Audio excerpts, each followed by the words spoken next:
So, I was going to talk about Arkham Knight, but I kinda lost interest really quickly, and so here we are instead with one of my favorite games from one of my favorite franchises, Yakuza 6. Unfortunately, if my Twitter poll is anything to go by, this is not a fan favorite, or at least not nearly as much as Zero. Gotta add that game to the old review docket.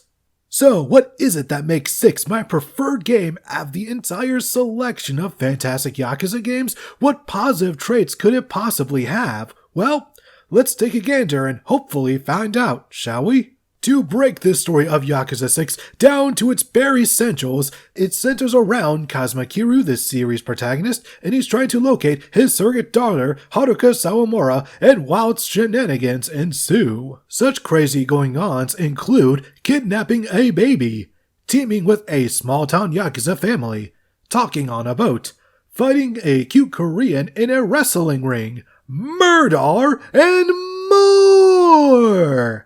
The main thing Yakuza 6 is remembered for is being the swan song of Kiryu, as this is the final game wherein he's the playable character. As such game, it's fine. Could it have been better? Yeah, but honestly, feels like Kiryu's story peaked in 2, and it kinda plateaued from there. Because of this, a finale for him was almost never going to live up to expectations. At the very least, he got a better send-off than Lilith did in Borderlands 3, and yes, I am still salty about that. My favorite part of Yakuza 6's main plot is pretty much everything involving the countryside Yakuza. They're just a wholesome set of boys that want to do right by their patriarch, and every scene involving them is great. The best is when said patriarch, played by Beat Takeshi, yes, that Beat Takeshi, is performing a Boston Crab while Kiryu is trying to have a serious conversation. I don't think I could display a more Yakuza scene than that. I will say that a lot of the Tojo clan stuff in this game doesn't really interest me all that much compared to the Hiroshima clan drama, but it did give us one hell of an introduction to a triad mini-boss, Ed. ただ私は日本語下手なのでうまく伝わるか心配でねまさかうちの若いもんよりよっぽどうまい日本語だそうですかでもやはりあなたの口からそちらのボスへこれから起きることをそのままお伝えくださいあおい何する気だ撃つ気ならさっさと撃たないとね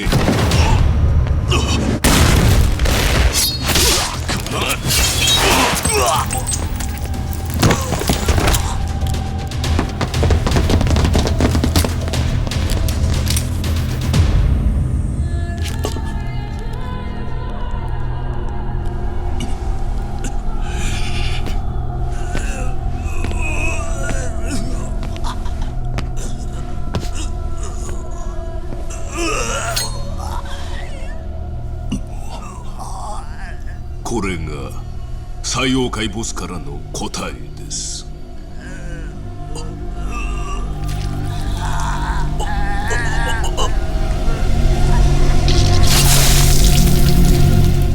Getting back onto the topic of wrestling stuffs, the main side activity of this game, Clan Creator, has Kiryu teaming up with some locals to take down the 6 lunatics of justice, with those 6 people being the stars of New Japan Pro Wrestling, as well as Hiroyoshi Tenzan. This is done via a simple RTS game that gets absolutely broken if you input a password to unlock Daigo Dojima as a member due to his special ability giving you more resources to send in soldiers. After enough rounds of RTS, you'll get the ability to go one-on-one with the various members of Justice, and this is where things go from alright to legendary. Each member has their real-life signature moves, and seeing them pulled off is fantastic if you're as big of a fan as I am. After each boss fight, they even get added to your ranks. The best part, though, is against Kazuchika Okada. Not only does he have his signature Rainmaker Lariat, but the absolute undisputed best part is the boss fight music, which, for this part only, is Okada's entrance theme. That elevates it to my top 5 boss fights of all time, period. Kazuchika!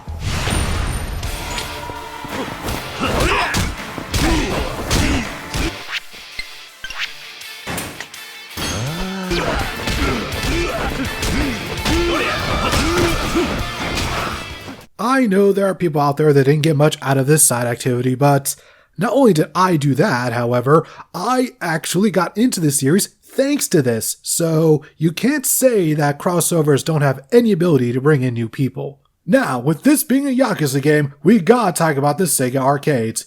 Here you can play some classic Sega titles that were at one point available in real-life arcades. First up is Outrun. Just hop in a car and try and make it to the next checkpoint within the time limit. The gimmick here is that there are a multitude of paths you can go on. Unfortunately for me, I did not do so well here and I've never been able to get to the finish.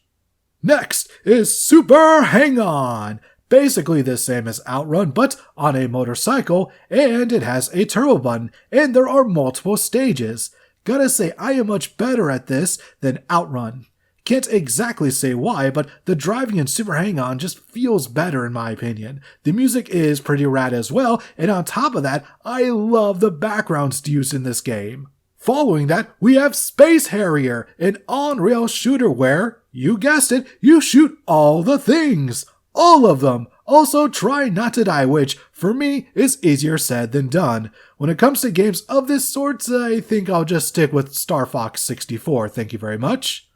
While not an arcade game, it is featured in the arcade building, so it's fair game, and it's darts! Turns out, it is indeed darts. This game is just full of surprises, although I will say, it is quite difficult at first, but if you can beat one of the hostesses there, then congratulations, you unlock better darts, making the game much easier. Our next game is Fantasy Zone. It's another shooter, which means it's another game for me to fail miserably at. Hooray, huzzah, and all that snazzy jazzy stuffs. After that, it's time to get wild with one of the original fighting games, Virtua Fighter. If there's one thing I can appreciate from this series, it's that we've got a no-nonsense melee combat system. Fun fact, Virtua Fighter is the first fighting game I ever played way back on the Sega Genesis. Yes, I am aware that at the age of 30, and by the time you see this I'll probably be 31, I am an old man compared to many of you watching. The final arcade game we have to talk about is Puyo Puyo, or as I like to call it, fucking impossible bullshit. Seriously, no matter how good I do, the CPU will just decide, oh well, you lose anyways. And you know what? I hate it. I hate this game! Thankfully, we have karaoke to take our minds off of everything, and no, Bakamitai is not featured in this game, but it does have the heartfelt Tonight, as well as the super wholesome sounding Today is a Diamond, which might be one of my favorite songs in this series. The mechanics of karaoke are as simple as seen, just push the buttons as they show up. Nothing complicated, just good fun. Speaking of fun side quests, they're here and I gotta talk about one in particular. So in Yakuza 5, Haruka publicly retires from being a pop idol, and now here in 6, we come across a girl who is a giant fan of hers, and the sheer wholesomeness of this side quest brought me to literal tears, which is not something that happens too often in general, so huge props to Yakuza 6 for pulling this off. One thing that I've been neglecting to discuss is 6's combat mechanics, which are an interesting choice. So 6 was the first game to run on the Dragon engine, and as such, it feels a little clunky in comparison to other games. It's not terrible or even mediocre, but I can't help but feel like the Judgment games really showed off what this thing could do, and it also doesn't help that Zero's combat is easily one of the best in this series. With all that being said, you're still going to have a great time bashing people's heads in with bicycles, knives, guns, and whatever else isn't nailed down. One thing that has always made Yakuza unique to other open world games are its various locations throughout the series. Here we of course have the always familiar Kamurocho Tokyo with its concrete jungle aesthetic. New to the series and to this date is still the only appearance of Onomichi Hiroshima. I really hope we get to return here soon because, while it may not be hustling and bustling like the other towns in the franchise, it still has a charm of its own. I'm also almost certain that Onomichi is easily the smallest area in a Yakuza game. It's either this or Okinawa from 3, but I'm pretty sure the area was bigger. Someone smart in the comments section let me know. I wasn't sure where to talk about this, but considering that every mainline Yakuza game has some sort of minigame revolving around an underground fighting tournament, I can't help but feel it was super disappointing that the host club featuring a wrestling ring wasn't used as one. Seriously, it was right there! Come on, RGG Studio! Come on!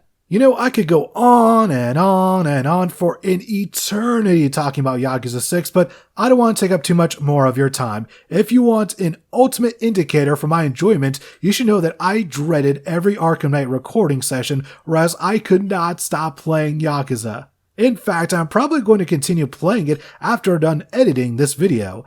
That is, in between also playing Final Fantasy IX on PS4, as well as the next game I'll be reviewing. What's it going to be? You're just gonna have to wait and find out.